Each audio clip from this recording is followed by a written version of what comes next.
when Labour negotiates, our country loses. Yesterday, we heard the government offered £18 billion for Mauritius to take our territory in the Chagos Islands. This is money that belongs to our children and their children. This is an immoral surrender, so North London lawyers can boast at their dinner parties. Mr. Speaker, when Labour negotiates, we all lose. Sometimes they don't even bother. Why did the Energy Secretary withdraw government lawyers from defending the case against the eco-nutters who want to obstruct Rosebank's oil and gas fields? Mr. Speaker, let me deal with the serious issue she raises in relation to the Chagos case. This is a military base that is vital to our national security and to national security. A number of years ago, the legal certainty of that base was thrown into doubt. And let me, Mr. Speaker, let me be clear, and I'll pick my words carefully. Without legal certainty, the base cannot operate in practical terms as it should. That is bad for our national security, and it's a gift to our adversaries. Now, some within the party opposite know exactly what I'm talking about. That is why, Mr. Speaker, that is why the last government started negotiations about sovereignty and about securing the long-term use of the base. Mr. Speaker, they were right to do so. That's why the last government conducted 11 of the 13 rounds of those negotiations. And, Mr. Speaker, they were right to do so. That is why this government has completed that process, and we were right to do so. Mr. Speaker, I will set out the details when they're finalised, and it will, of course, be presented to Parliament. But if the Leader of the Opposition is properly briefed on the national security implications when she's asking these questions, which she's perfectly entitled to do, then she knows exactly what I'm talking about in terms of national security and legal certainty.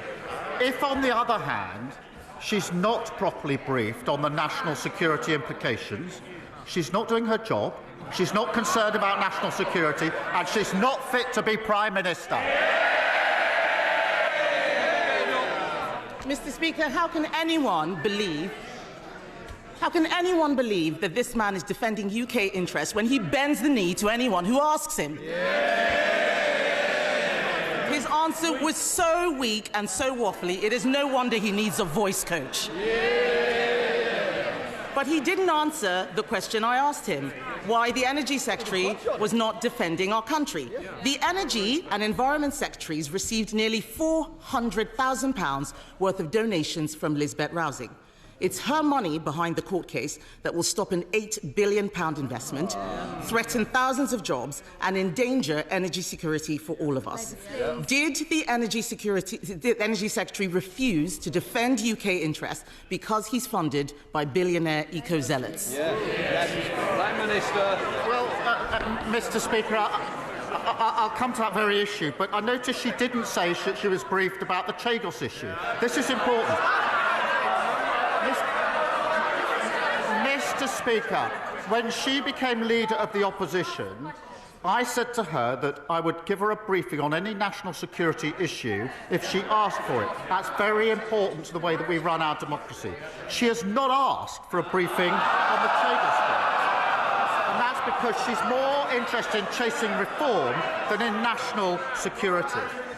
In relation to oil and gas, it will be part of our energy supply for many years to come. We've been absolutely clear about that. But we are going through a transition. It's important because that transition to renewable energy will give us lower bills, energy security, take Putin's foot off our throat, and it's good for the national interest. Kemi Badenoch. Mr. Speaker, this is a weak answer because he doesn't know what is going on. Last week, I asked about the employment bill. He didn't know what was going on. We asked about the education bill. He didn't know what was going on. Let me tell him what is going on. Maybe he can answer some questions. Shell has said a one-year delay to Rosebank will cost £350 million and the loss of 1,000 jobs. Yep. Equinor has said a two-year delay to Jackdaw will cost £800 million. Yep. The only benefit I can see is the £400,000 to Labour ministers. Yep. At a time of war in Europe, threatened energy security, increased competition from the US and elsewhere, we should be getting British oil and gas out of the ground. Does the Prime Minister have the guts to take on Labour donors and his Energy Secretary and approve the licence applications when they are resubmitted? Prime Minister. Speaker, she doesn't even want to know what's going on, otherwise she'd have asked for the relevant briefing. She knows the position on Rosebank. She knows the court case that has meant that the licence has got to be reviewed. There's a process that's got to be gone through in the proper way. She understands that, but yet again she's proving all she can do is student politics and playing party politics. Mr. Speaker, I am speaking on behalf of the people of this country. When Labour negotiates, our country loses. When Labour negotiates, our country loses. He's talking about bringing growth and investment. Last week, he lost a £450 million investment from AstraZeneca that we negotiated, Mr. Speaker, and which would have delivered growth immediately. That same day, he also lost the £8 billion oil field investment that would have delivered next year. Business is abandoning the North Sea because of his decisions. What signal does he think he is sending to investors? As she knows, AstraZeneca was a commercial decision. She must understand that. But, Mr. Speaker, all she does is come here every week, carping from the sidelines, talking our country down. We've got the highest investment for 19 years. PwC say the second best place to invest in the world. The IMF has upgraded growth. Wages are up. Inflation is down. There's more to do. Reforming planning and regulation. Building new homes. Supporting a runway, the third runway at Heathrow. What unites these? Championed by Labour, opposed by the Tories. Mr. Speaker, it's so hard to believe anything he says. This is a man who needed emergency voice coaching on Christmas Eve. This government is so clueless. It is borrowing £8 billion. It is so clueless. It is borrowing £8 billion for GB Energy, a vanity project that is not great, not British, and does not produce any energy. Its own chairman, Mr. Speaker, admitted it will take 20 years to create just 1,000 jobs.